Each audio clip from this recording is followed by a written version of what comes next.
Icarus had spent most of his life watching birds disappear beyond walls.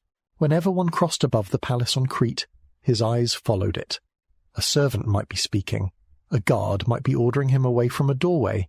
His father might be explaining some delicate mechanism laid open upon the workbench. Still, Icarus looked up.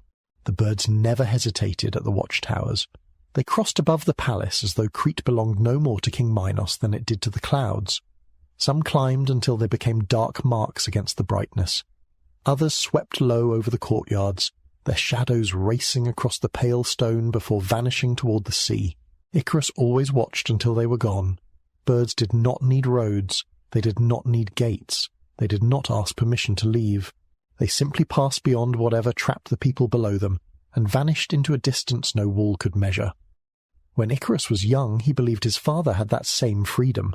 Daedalus could create anything. At least that was what people said. Icarus had grown up in his father's workshop, surrounded by objects shaped by a mind no one else seemed to possess.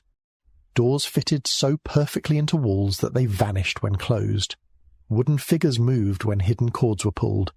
Bronze mechanisms turned beneath the pressure of water. Strange tools rested in exact rows upon the table, each one made for a purpose Icarus could not yet understand. Nothing in the workshop was ever placed carelessly. Even scraps had a purpose. When other craftsmen encountered a problem, they argued with it. Daedalus became silent. Then he defeated it. Wood bent for him. Bronze yielded. Stone accepted the shapes he imagined. Men called him the greatest craftsman in the world. King Minos called him useful. It took Icarus years to understand the difference. Daedalus had come to Crete as an exile. He spoke little of the country he had left behind, or why he could not return. His skill soon brought him into the service of Minos. The king gave him rooms near the palace, rare materials, servants, and a workshop larger than the home of an ordinary man. To Icarus, it seemed like good fortune. Royal officials waited for Daedalus's judgment. Craftsmen twice his age lowered their voices when he approached. Even Minos listened when Daedalus explained what could and could not be built. Icarus mistook admiration for freedom. He did not yet understand that a man could eat from a king's table, sleep beneath a royal roof, and still belong to someone else. The greatest of Daedalus's creations stood beyond the palace. It was called the Labyrinth. The true power of the Labyrinth could not be seen from outside. Its passages curved back upon themselves. Corridors divided without warning, narrowed into darkness, or returned travellers to places they believed they had already escaped. Doorways opened into identical chambers. Turns that seemed to lead toward the outer walls carried a person deeper inside. Daedalus once showed Icarus part of the design upon wax tablets. Even from above, with every path visible, the maze seemed to move beneath his gaze. "Why so many passages?" Icarus asked. So that direction becomes meaningless. "But someone could remember the turns." Not for long. "I could." Daedalus gave him a faint smile. Everyone believes that before entering. The labyrinth had been built as a prison. At its centre lived the Minotaur. Icarus had never seen the creature. Few who entered the labyrinth ever returned, and those who guarded its entrance refused to speak of what lived inside. But sometimes, when the wind crossed the island from that direction, Icarus heard it. A low cry travelled through the darkness. It was not the roar of a lion or the bellow of a bull. It carried something more disturbing than rage. It sounded lonely. Icarus would lie awake and imagine the creature walking through passage after passage, perhaps remembering a world beyond the walls, perhaps never having known one. The thought frightened him more than tales of its strength. A beast could be killed. What could any living thing do against a prison with no end? One evening, while Daedalus worked beside the fire, Icarus asked him a question. "What kind of man builds a prison so perfect that even he would be afraid to enter it?" His father's hand stopped. The piece of bronze between his fingers caught the firelight. The kind of man, Daedalus said at last, who believed he would never become a prisoner. Then he returned to his work. Icarus lay awake that night thinking about the answer. He assumed Daedalus had been speaking about the Minotaur. He had not understood. Ships continued to reach Crete. Most arrived noisily, carrying grain, timber, oil, bronze, dyed cloth, and messengers from distant rulers.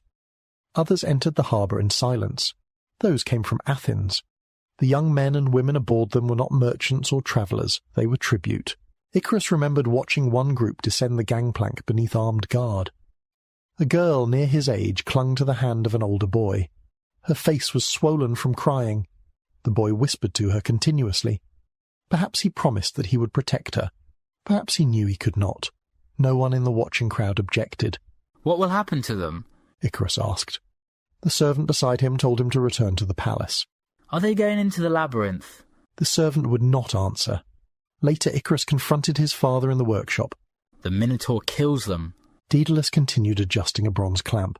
Why do you let Minos send them inside? I do not command the king. But you built the place. I was ordered to build it. You knew what it was for. Daedalus's hands became still.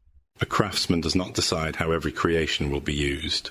The answer sounded old and polished, as though he had spoken it many times before, perhaps only to himself. Icarus looked around the workshop. His father accepted responsibility for the smallest flaw in anything he made. Yet the labyrinth stood beyond the palace, and Daedalus spoke of it as though it had been built by another man's hands.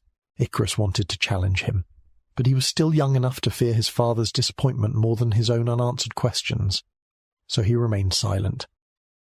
After that, whenever an Athenian ship appeared, Icarus watched Daedalus instead of the harbour. His father always became quieter. One year a young man named Theseus arrived among the condemned.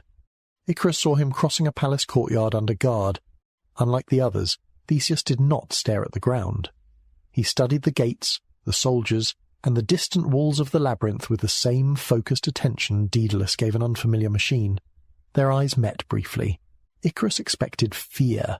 Instead he saw anger. Not wild anger, cold anger. Anger with direction. Servants whispered that Theseus was the son of the Athenian king. He had come willingly. He intended to kill the Minotaur and end the tribute. Icarus wanted to believe them. But bravery had entered the labyrinth before. It had never returned. Princess Ariadne saw something different in Theseus. Icarus knew because she came secretly to his father's workshop after nightfall. Daedalus ordered him into the adjoining room. Icarus waited, then pressed himself against the wooden partition. Can the labyrinth be escaped? Ariadne asked. Daedalus warned her that if Minos discovered she had come, being his daughter might not save her. She asked again. There must be another way. Strength will not defeat the maze. Daedalus said. Then tell me what will. A long silence followed. Icarus held his breath. At last his father answered. A thread. Icarus frowned. He had expected a hidden passage, a secret door, some brilliant weakness concealed within the stone. Instead, Daedalus explained something simple. Theseus should fasten one end of the thread near the entrance, and unwind the rest as he travelled inward. He would not need to remember the turns. If he survived the creature, the thread would lead him back. Such a small answer for so great a prison. Ariadne left soon afterward. Daedalus remained alone in the workshop, both hands resting upon the table, his head lowered. Icarus emerged. You helped her? You were told to remain in the other room. You helped Theseus. I answered a question. Minos will know. Only if Theseus returns. You do not think he will? Daedalus raised his head. I think courage and survival are not the same thing. The next day, Theseus entered the labyrinth. By evening, bells were ringing near the harbour. Guards raced through the palace. Servants gathered in corners and whispered. Messengers were sent across the island. The story came in broken pieces. The Minotaur was dead. Theseus had returned from the maze. Ariadne had fled with him. Their ship had escaped before Minos understood what had happened. For one reckless moment, Icarus felt joy. The tribute might end. The creature was dead. His father's thread had defeated the greatest prison ever built. Then he saw Daedalus standing motionless in the workshop. There was no triumph in his face, only recognition. He knew what would come next. Armed men entered before dawn. The captain ordered Daedalus away from his workbench. His father did not resist. Icarus expected to be left behind. Whatever punishment Minos intended belonged to Daedalus. Then a guard seized him by the arm. I have done nothing. The guard pulled him toward the door. Leave him, Daedalus said. His voice carried the authority with which he had corrected craftsmen and advised the king. The captain smiled. That is no longer for you to decide. Daedalus stepped between them. Every soldier reached for a weapon. For one suspended moment, Icarus saw his father calculate the distance to the nearest man, the number of guards, the position of his son, and the certainty of failure. Then Daedalus lowered his hands. The guards took them both. Minos received them in a silent hall beneath carvings of bulls. No officials had gathered. No witnesses waited to speak. Armed men lined the walls. This was not a hearing. The judgment had already been made. You made the prison. Minos said. I did. And then you revealed its weakness. I showed how a man might return from it. You helped my enemies escape. I helped end the slaughter. Icarus turned toward his father. He had never heard Daedalus speak so plainly about the tribute. The words should have made him proud. Instead, they terrified him. Minos descended from his seat and stopped before Daedalus. You have always believed your mind placed you above other men. Daedalus said nothing. The king looked at Icarus. Let us see whether it can place you beyond my reach. Soldiers marched them across the island. The labyrinth waited at the end of the road.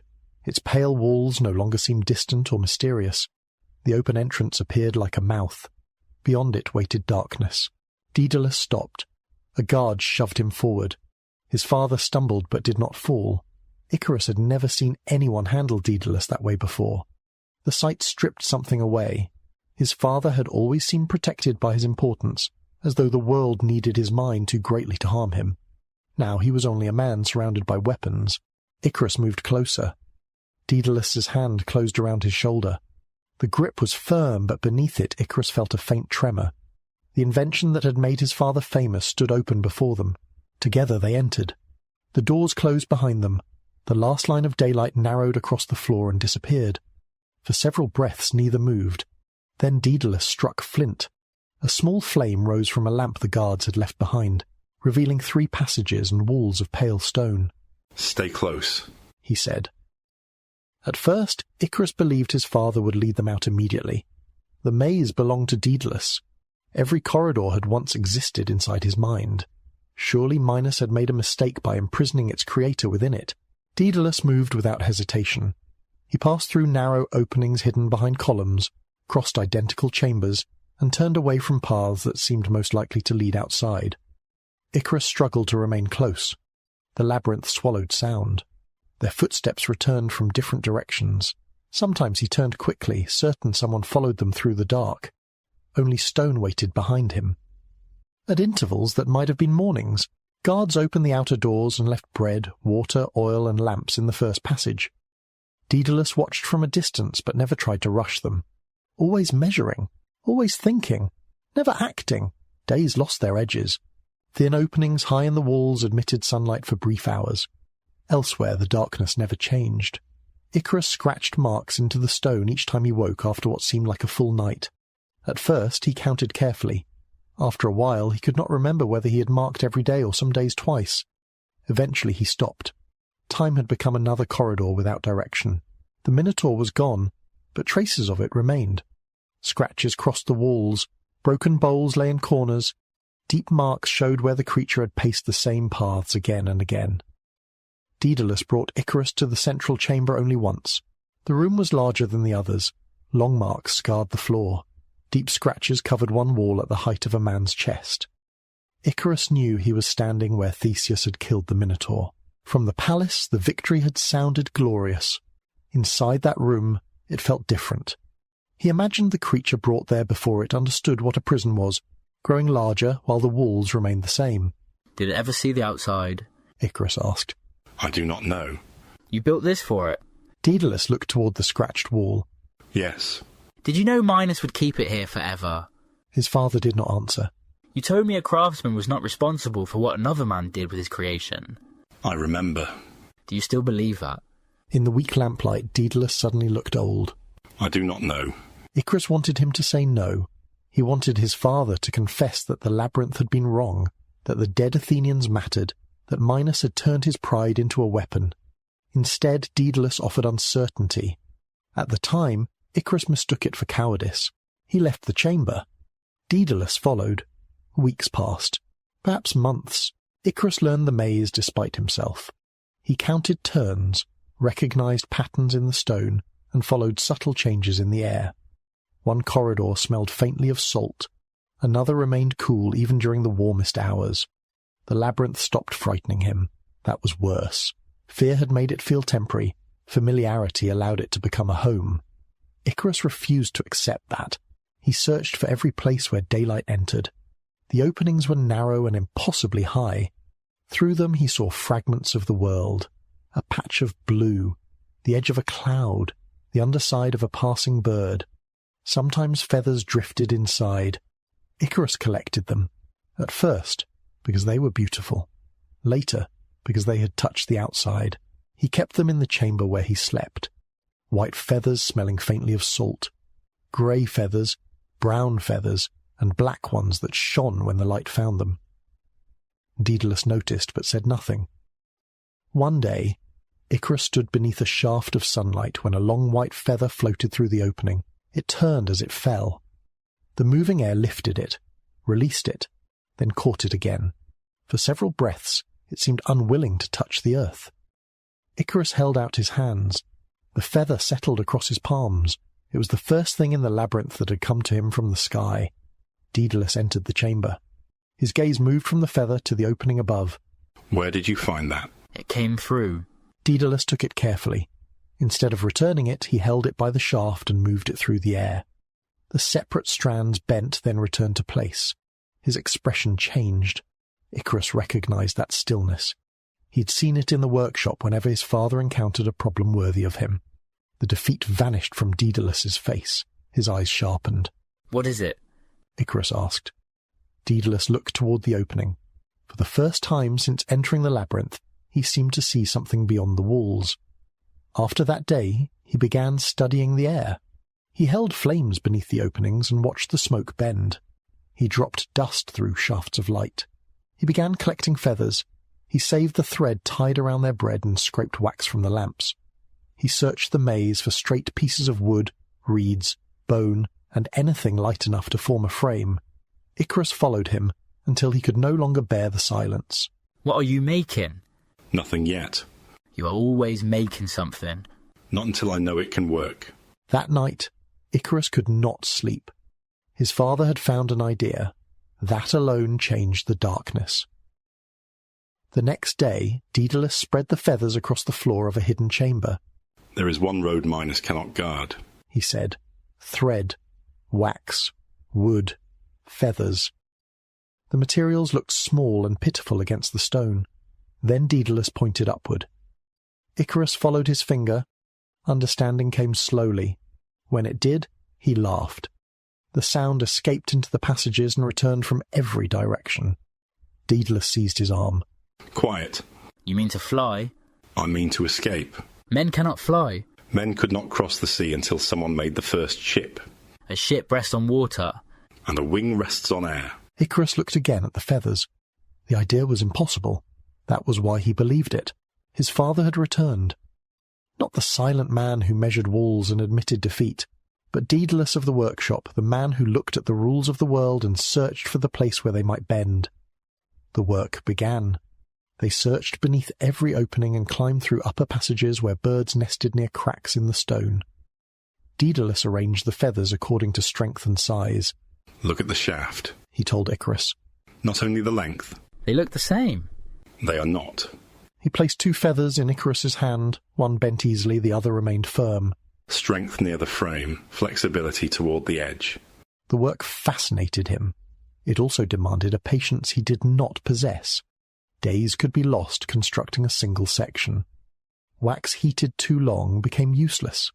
Thread pulled too tightly damaged the shafts. A row placed at the wrong angle had to be removed and rebuilt. Daedalus thought of weight, balance, and survival. Icarus thought of sunlight. As the wings grew, the labyrinth changed around them. Every corridor became a place they would soon leave. Every delivery from the guards became another chance to gather thread, wax, or cord.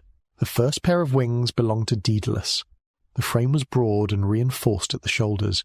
Feathers widened from it until the wings stretched farther than his arms could reach.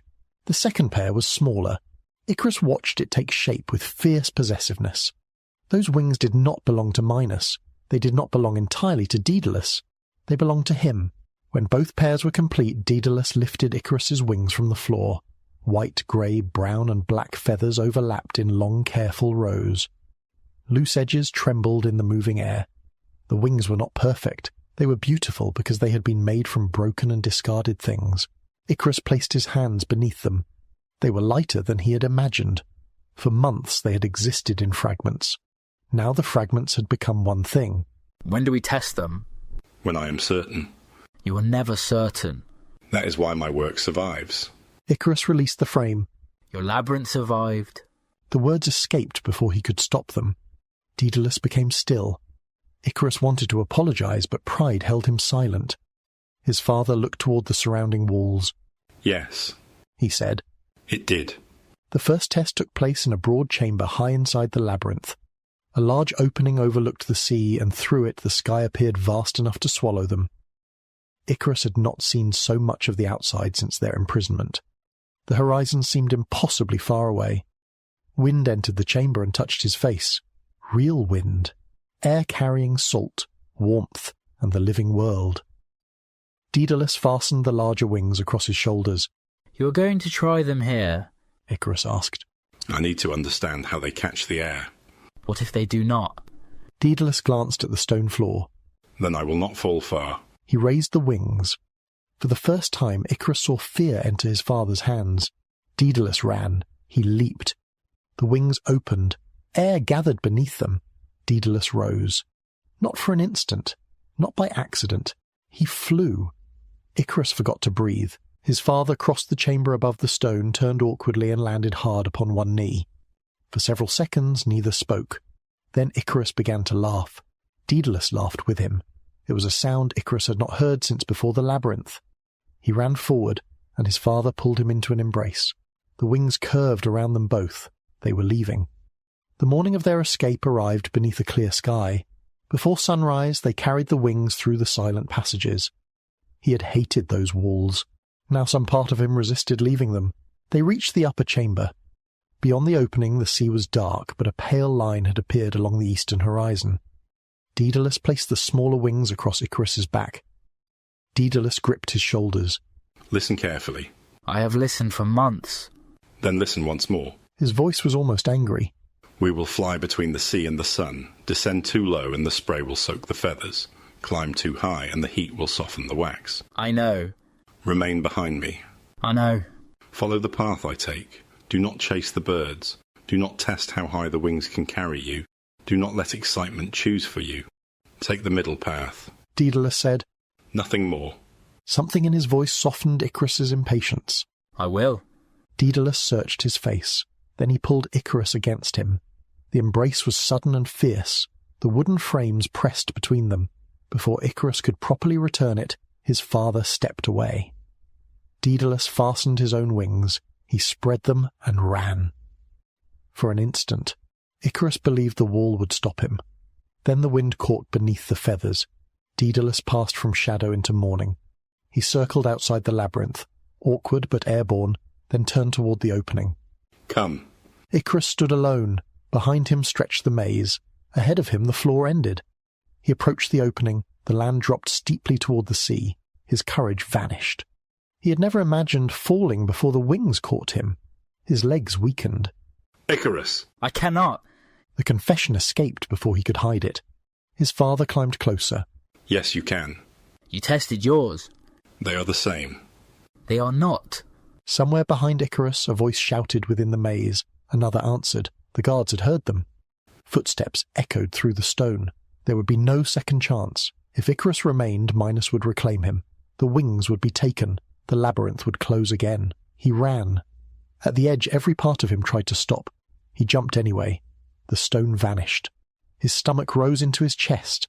Icarus spread his arms. The wings opened. Air struck them hard enough to wrench his shoulders. His fall slowed. He beat downward. Wind gathered beneath the feathers. Icarus was no longer falling through the air. He was resting upon it. He was flying. A cry burst from him, half laughter and half disbelief. For the first time in his life, no guard, servant, king, or father could decide where his body was permitted to go. They glided away from Crete. Its cliffs became pale lines. Somewhere along that fading coast stood the workshop where he had watched his father create wonders. He was free. He had nowhere to return to.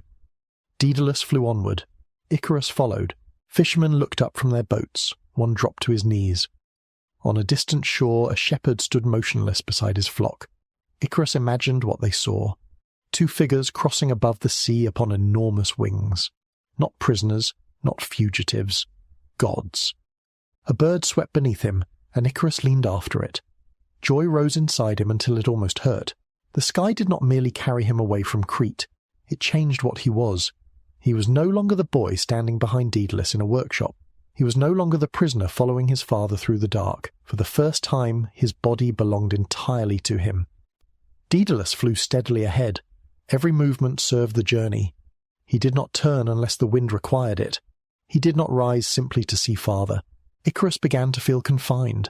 They had escaped the labyrinth, yet his father still expected him to travel through an invisible corridor. A flock of white birds crossed above them. Icarus looked up. They moved effortlessly, climbing without hesitation. He rose toward them. At first he intended only to come closer. He wanted to know whether they would accept him among them. The flock climbed. Icarus followed. Daedalus shouted his name. The wind weakened the sound.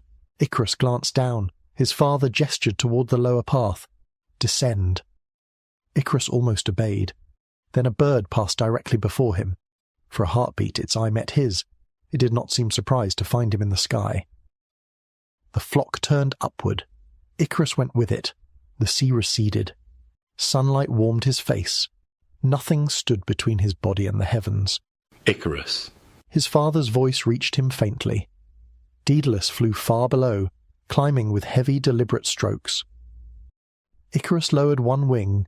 His body began turning back toward Daedalus. Then he looked upward. The birds crossed through the sunlight. Now he was one of them. Icarus climbed. Heat touched his face. The change came slowly enough to ignore. His heart struck against his ribs. Wind roared in his ears. With each movement the world below became smaller. A feather drifted past his face. He assumed it had fallen from one of the birds. Then another came loose. This one was grey. Icarus looked toward his right wing. A narrow gap had opened near the edge. The wax along the frame glistened. His joy vanished. Icarus lowered his wings. He tried to descend. Air struck the damaged side unevenly. His body tipped. He corrected too quickly. Several feathers tore free. The damaged frame folded. His body rolled. Sky and sea exchanged places. Every violent movement pulled more feathers free. One row broke away, then another. Icarus beat his arms against the air. Nothing answered. Daedalus descended toward him. Icarus reached upward. The distance between their hands seemed small. Still too far. The water rose. The sea struck him. Cold shattered the sunlight. He sank into blue darkness. Above him, the surface trembled with light. He had seen the world without walls. He had entered the sky. He had flown. The light disappeared.